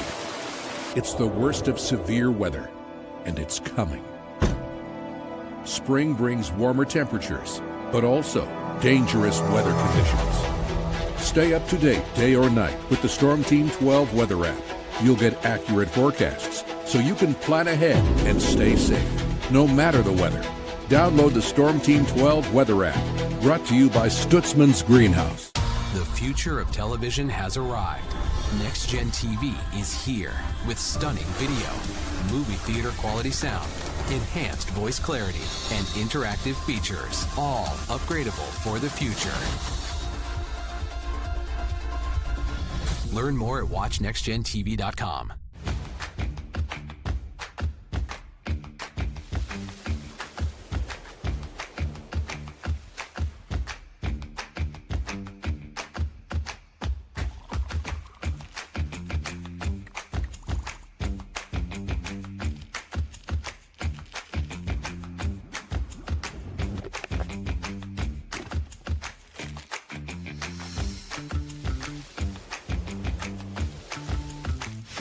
The canvas of our imagination. They tell a story, clouds affect the events of your day.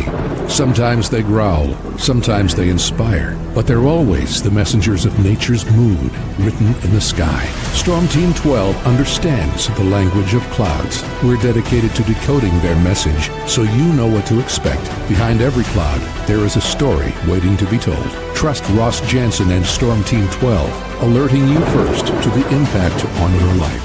We are following a breaking update. Every day, all day, stream the stories that have you talking near and far. Whoever is behind the wheel of this bus is not stopping. From hundreds of local reporters and meteorologists spanning the country. Chaos here this morning at the UW campus. Search LNL for the all-new Local News Live streaming app.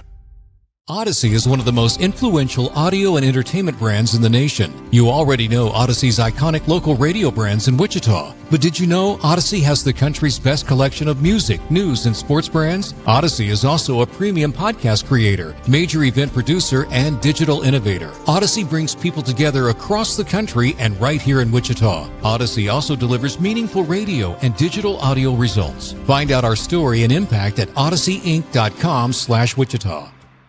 Make yourself known now. 31001 in traffic pursuit. Oh my God, here. Investigate TV Plus begins with real people.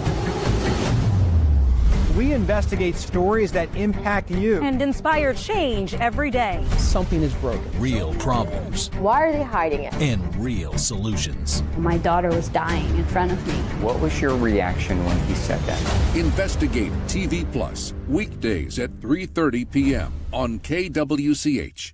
Sometimes people tell us, I don't get it, it's just tea. But let me tell you, we are so much more than just tea. With 20 plus flavors of sweet and unsweet iced tea, the possibilities are endless. Come on in and try them all for free to find your favorite or get us on the go for your busy lifestyle. And don't miss happy hour every day. So the next time someone tells you it's just tea, tell them to come by and find out why we say, drink tea, be happy. Jim Rome here, lighting up your afternoons on The Jim Rome Show. Catch me starting at 2 on Wichita's #1 sports radio, Kansas Fan Headquarters, 97.5 and 1240 KFH.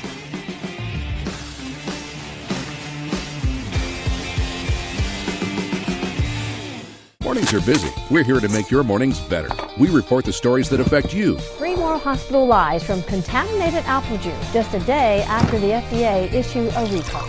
We're here to make your mornings better. Closing east and westbound lanes of K96 for repairs. With 12 News, you're prepared for your whole day. Scattered thunderstorms across the state into the afternoon. Stay a step ahead with 12 News this morning on KWCH and KSCW.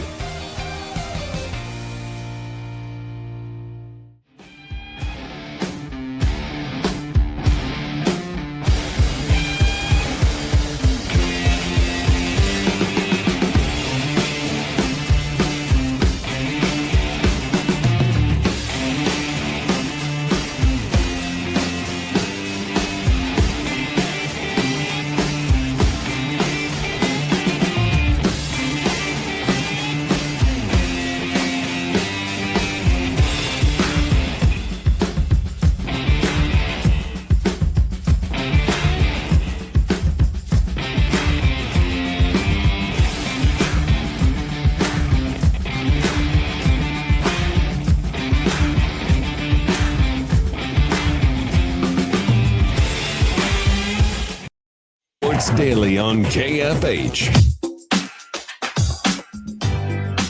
All right, welcome back in, everybody, to Sports Daily. Jacob Albrock, TJ Cleveland here with you. Taco Bell is hooking you up with everything you need for the ultimate college hoops road trip. One winner scores a $700 StubHub gift card to pick the game or event they want to go to, $500 to cover their hotel stay, $50 gas card to get them there. All you have to do is text the keyword TACO to the number 20357 for your chance to win.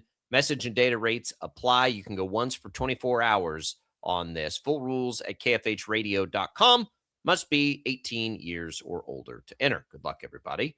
We're having some discussions here. I don't know, fun's not the right word for today, but it's interesting. How about Austin asks from the Olympics, did I see Team Canada trying to cheat in how did I forget that in the headlines? Headlines I might have missed. Not until you said that, Austin, in the comments, and I've been reading up on it during the break. Good stuff with Team The Sweet. little finger push. Can't double touch. Can't triple stamp a double stamp. And so, listen, maybe we'll get a curling fight.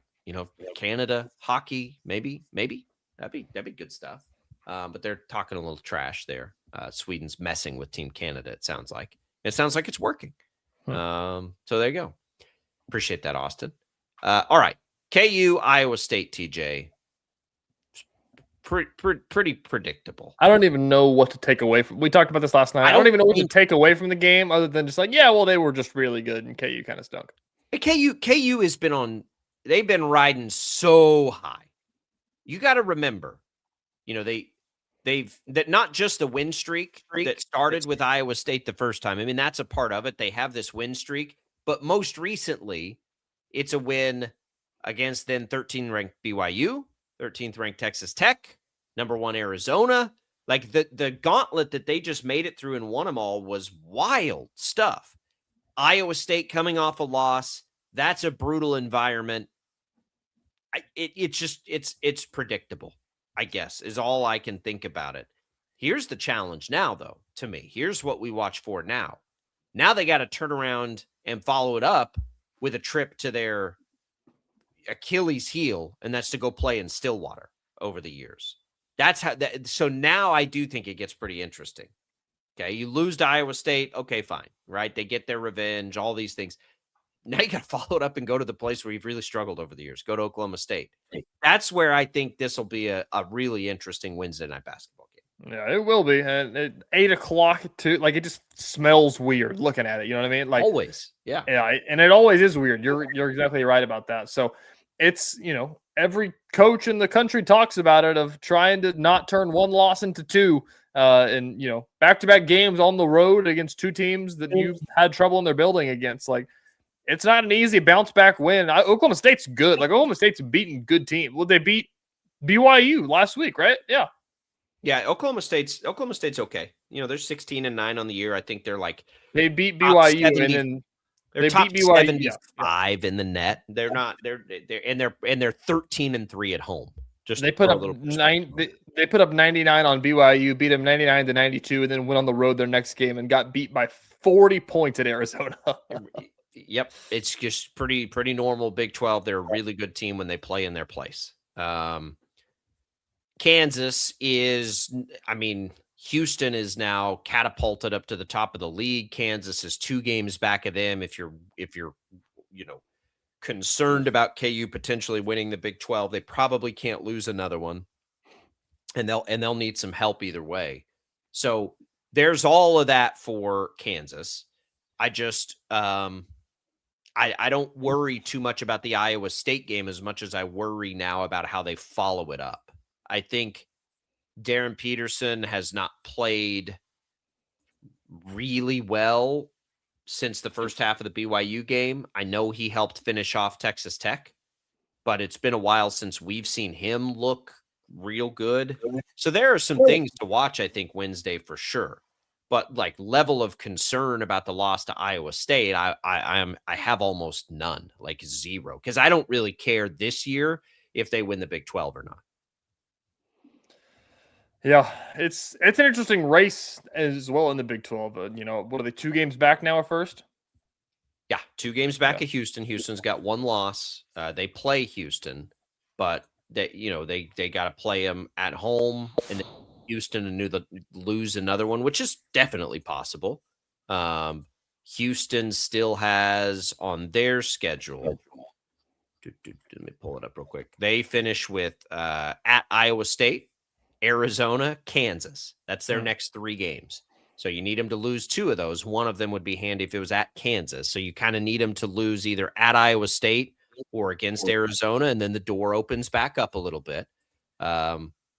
Kansas then also trails, though, Texas Tech. Does Kansas play Tech again? They don't, do they? Nope. Okay, so that you'll have the tiebreaker on Tech. Then you've got Iowa State, who you split with, and who knows how that works. Arizona is a game ahead of them. They play Arizona, so you can handle that, although you got to go to their place. Easier said than done. So you're going to need Arizona to lose a game. You're probably, unless you can beat Arizona again, They just lost to Texas Tech this weekend and lost a key player. So that's possible. I mean, the door's open. You got to win them all if you're Kansas. I don't think they can afford another loss, but their schedule includes that road trip to Oklahoma State, which is always giving them trouble. Yep. Here's a question. Here's Houston, Arizona, Arizona State, Kansas State. It's, I guess, as favorable as it ever gets in the Big 12. Here's a question for KU fans. Rick, chime in here. I need you. If you're KU, would you rather them make a run and win the Big 12 championship or go to the Elite Eight this year? What do you think the answer is to that? Elite Eight. That's what it feels like. I think the Big 12 thing mattered a lot when they were rattling off the streak. I think the streak mattered. Now, I don't think it matters hardly at all. I mean, I don't know. That's what my KU brain thinks, wearing KU colored glasses. But like in the same breath, when's the last time they won the conference? Like, well, let me ask you this: 3 years ago. But where did they get eliminated in the last 2 NCAA tournaments? Round of 32. Last 3. Where did they finish the last 2 years in the Big 12 standings? Not at the top. Do you know? Not at the top. I don't. Middle. Right. So like that's what I mean. Like we can look at every KU season outside of the streak and say, well, I can tell you when they lost in the NCAA tournament. And you're like, okay, well, where did they finish that year in the Big 12? And it's like, oh, man, I don't know. I don't remember. I agree. Like, who cares? Right. I agree. It's kind of wild. It matters. It's I agree. To do, but it's not what we remember at the end of the season. I don't know. I mean, with all the stuff, it's such a weird way to think it, because I think that it's true of what you're saying, but in the same breath, like everybody calls the Big 12 the best league. Like, remember all the stuff about people talking about like it's harder to win the SEC than to win the national championship because you have to play all these teams so many times. And it's just like, I don't know. I've never thought about that way, but like maybe that is something that like we should think more about. Conference championships matter more in football, I think. Again, unless you've got something like the streak on the line. That was one of the wildest things we've ever seen in sports.